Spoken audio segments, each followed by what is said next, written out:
The CEO leaned back in his leather chair, staring out at the skyline he had once dreamed of reaching. On paper, his company was thriving. Stock prices were up, investors were happy, and the media loved the glossy image of his brand. But something had changed. The emails from HR had become cold and mechanical. The complaints from lower-tier employees trickled in at first, then poured like a storm through anonymous surveys and internal whispers. Disengaged, they called it. Toxic, some dared to say. He'd built this empire with his own hands, but somewhere between IPO celebrations and boardroom dinners, he'd lost sight of the ground floor. That's where the real company lived. The ones packing boxes, managing forklifts, skipping breaks just to survive. That's where he had to go. 2 weeks later, Nick Carson was born, a former long-haul trucker with a mild resume and a willingness to work. His hair was darker, his posture more slouched, his voice deliberately flatter. Gone was the polished diction and tailored suits. In their place, a high-visibility vest, steel-toe boots, and a smudge of real-world exhaustion. The transformation was so complete that even the assistant who handed him the forged ID didn't recognize him. His first day at the North Point Fulfillment Center was colder than expected, both in temperature and reception. The air buzzed with the whir of conveyor belts and the occasional bark of supervisors. No hellos, no smiles, just motion, constant, numbing motion. A woman with clipped words and a clipboard met him near the loading dock. Carson, right? You're with Zone C. I'm Carla. She didn't wait for a handshake, just walked. He followed, absorbing her movements. Carla wasn't unkind, just tired in a way that suggested years of stretching herself thin. Her steps had the sharpness of someone constantly under review. Zone C was a sprawling section with rows of boxes and workers moving like synchronized machines. At first glance, it seemed orderly. But a second look revealed the tension. Hunched shoulders, muffled coughs, eyes flicking toward the clock too often. Nick was paired with Ryan, a lanky, cheerful man who greeted him with a kind of forced enthusiasm that felt almost tragic. "Welcome to the jungle," Ryan grinned. "Stick close, lift with your knees, and don't ask too many questions." Nick offered a neutral smile. Got it. They got to work. Boxes, scanning, lifting, sealing. It was brutal in its repetition. No talking, no music, not even idle chatter. Every second was timed. Every motion tracked. Nick noticed a digital board in the corner tallying something ominously labeled unit efficiency. By the time the lunch buzzer screamed overhead, Nick's shirt was soaked with sweat and his arms throbbed. The others shuffled off toward the break room like inmates being offered parole. He moved to follow. Except someone wasn't going. Jaden. Young, wiry, maybe early 20s. Clean-cut, quiet. He was stacking boxes as if the lunch bell hadn't rung at all. Nick slowed. "Hey," he said casually, "you're not taking lunch?" Jaden didn't stop working. Not hungry. His voice was even, but his hands betrayed him, shaking slightly, movement stiff. There was a hint of pallor beneath his brown skin, and his eyes darted to the side like he didn't want to be seen talking. Nick leaned against a crate, wiping sweat from his brow. "Come on, man. Gotta eat to keep going." Jaden gave a quick, practiced shrug. "Got stuff to finish." "It's fine." Before Nick could push further, Carla reappeared, clipboard in hand, her voice slicing through the moment. "Carson. Clock's running, let's go." Nick followed, but his mind lingered on Jaden. Something about that answer hadn't sat right. The rest of the shift passed in silence, broken only by mechanical noises and clipped commands. Carla rotated them through different zones, always watching, always writing. She didn't yell, but there was a tension in her that felt like a pressure valve ready to burst. As the sun dipped beyond the warehouse skylights, the shift finally ended. Workers peeled away like ghosts, some limping, others dragging feet. Nick pretended to tie his bootlace while the room cleared, then glanced over to the far locker row. Jaden was gone. Curiosity gnawed at him. He moved to the locker bay, eyes scanning quickly. The locker Jaden had hovered around earlier was still cracked open. Something inside glinted. He checked around. Empty. He opened the locker.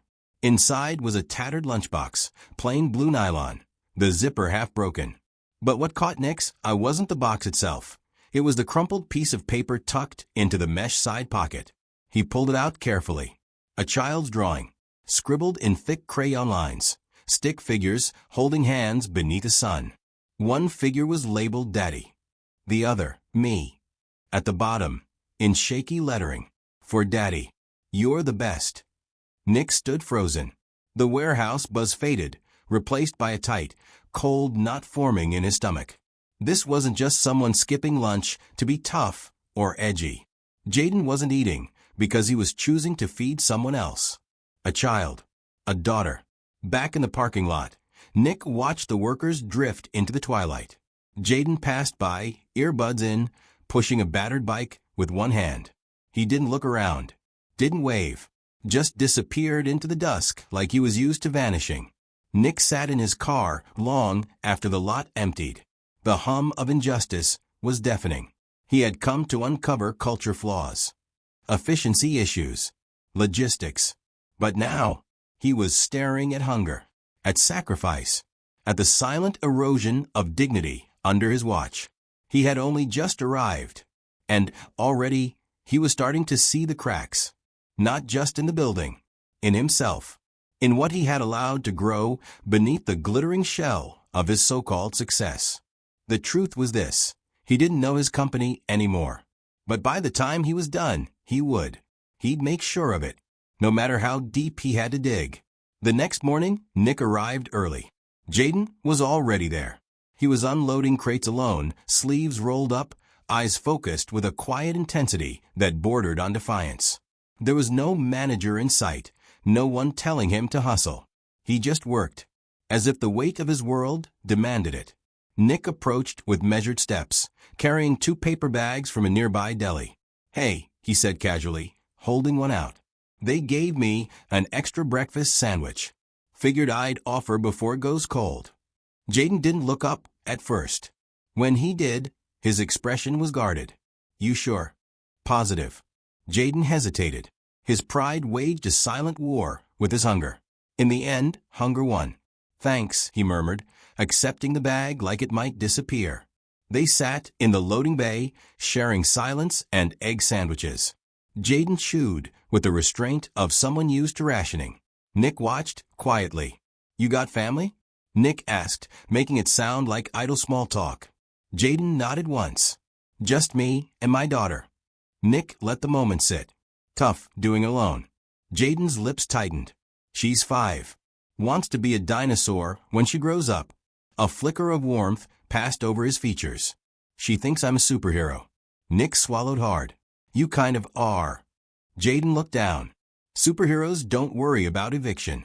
The words lingered between them like smoke. Jaden didn't elaborate. He didn't have to. By the time the others arrived and the clamor resumed, Nick was already turning something over in his mind. This wasn't just one man's struggle. It was the result of a system built to look away. The rest of the shift passed under the same heavy rhythm. Carla snapped orders while scribbling numbers on a worn clipboard. Ryan, ever the performer, cracked jokes and smiled like his life depended on it. Nick noticed that Ryan rubbed his lower back more often now and flinched when lifting heavier crates. No one commented. During a rare lull, Nick caught Carla outside, chain-smoking behind a stack of discarded pallets. "You always this friendly with temps?" he joked. Carla exhaled slowly. "Only the ones who don't ask stupid questions." Nick smirked. "What if I ask smart ones?" Carla narrowed her eyes. "Then I ignore them and pray you survive the week." He leaned against the wall beside her. "You always this cynical?" She glanced sideways. "I wasn't always anything. But this place, it'll wear you down. You either adapt or get out." Nick nodded slowly. "You ever think about leaving?" Carla let out a sharp laugh. "With 2 kids and a mortgage? Please." She looked at him, eyes tired but sharp. "Look, people think I'm tough because I enjoy it. I don't. But I've got 30 people under me, and I can't help them if I get fired." Nick tilted his head. "You think that's a real risk?" She tossed the cigarette. "People get let go around here for less. Speak up too loud, file the wrong complaint, push back on the wrong number, and poof, you're gone. No one talks about it. But we all know." A few hours later, Nick stayed behind as the night shift clocked out. The office wing, usually locked, had been propped open by a cleaning crew. He slipped inside. Navigating the cubicles felt surreal. He recognized the layout. He had approved the design himself years ago. But seeing it from this angle, dimly lit and lifeless, stripped of power and status, felt like walking through a ghost version of his intentions. The HR office door was locked, but a few taps on the keypad. His old executive override still worked. Open it. Inside were files, cabinets, and a sleek company-issued laptop left idle. He moved quickly. Payroll discrepancies. Time card edits. Performance reviews flagged negative tone. He found Jaden's file. His record was spotless. No warnings, no disciplinary actions. But there was a note. Night shift request denied, not cost-effective. That was 2 weeks ago. The same week overtime bonuses were issued for cutting hours. Nick scrolled further and found another spreadsheet, one that made his stomach twist. Efficiency Incentive Tracking, it was called. It listed managers by name, along with performance-based bonuses. Next to each, a tally of terminations, reductions in hours, and FTE adjustments that read more like silent layoffs. At the bottom, the largest bonus had been issued to the regional manager overseeing North Point.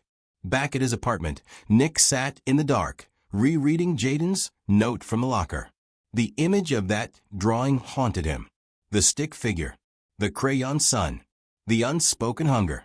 He had built this place to be better, different. But it had become a machine that punished empathy and rewarded silence. The next morning, Ryan didn't show up. By noon, Carla announced he'd been sent home for health concerns. Her voice cracked for a moment before she buried it. Nick tracked him down after work. Ryan was in the back lot, sitting on an overturned crate, head in his hands. "You all right?" Nick asked. Ryan didn't look up. "Dizzy all day. Passed out in the break room. They told me to take unpaid leave or resign." Nick crouched beside him. "You see a doctor?" Ryan laughed bitterly. "Can't afford one. Lost my insurance when they cut my hours last month." Nick paused, heart pounding. "You gonna be okay?" Ryan shrugged. "Jaden offered to give me his last PTO day. Can you believe that?" Nick could.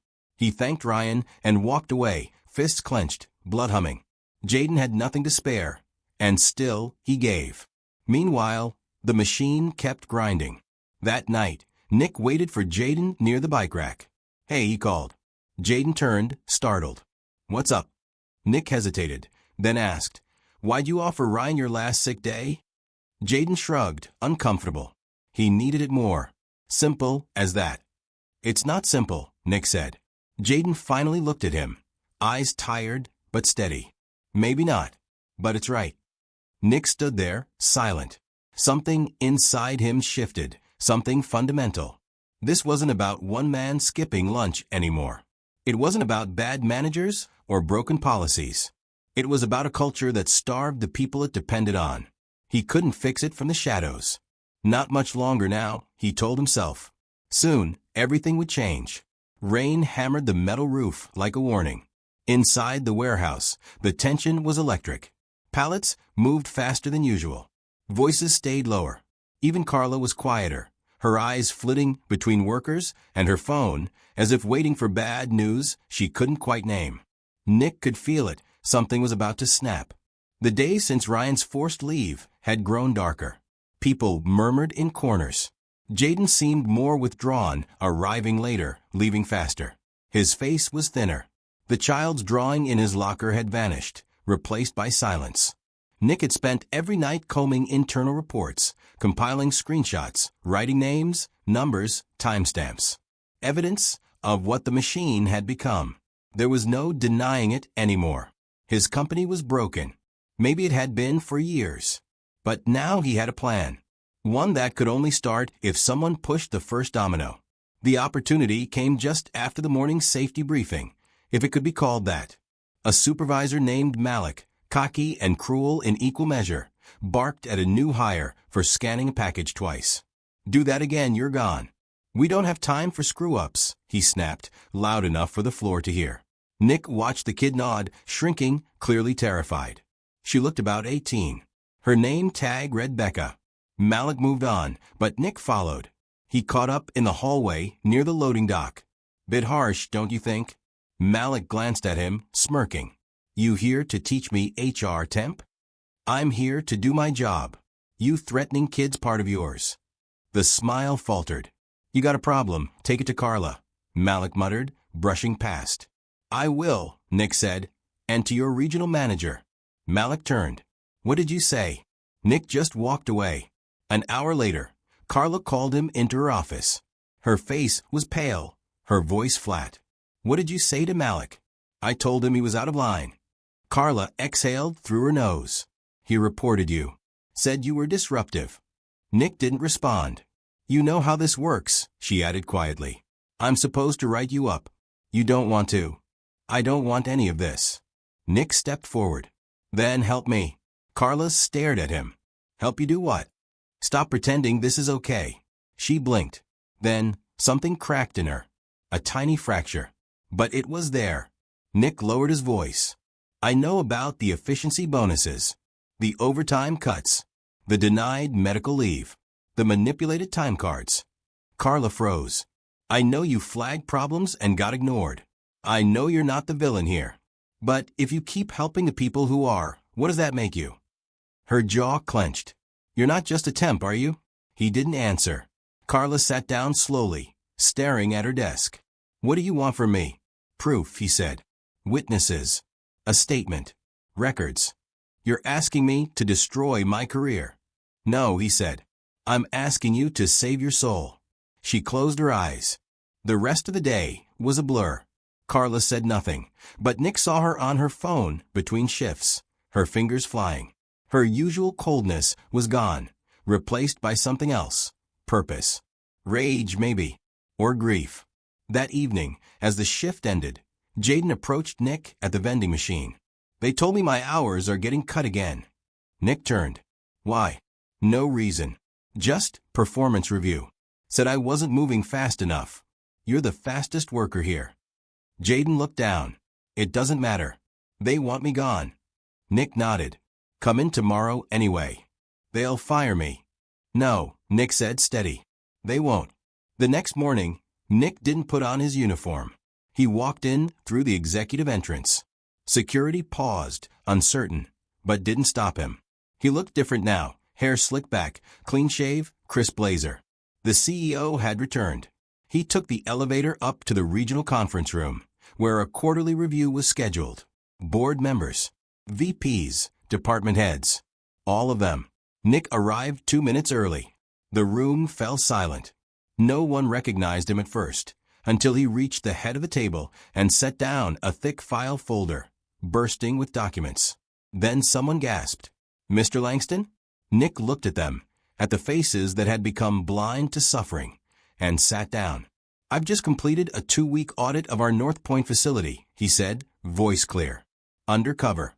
A ripple of confusion passed around the room. I saw employees working 12-hour shifts without meals. I saw fathers skipping lunch to feed their daughters. I saw veterans collapsing from heat exhaustion and told to clock out or quit. I saw good people punished, so that bonuses could be inflated.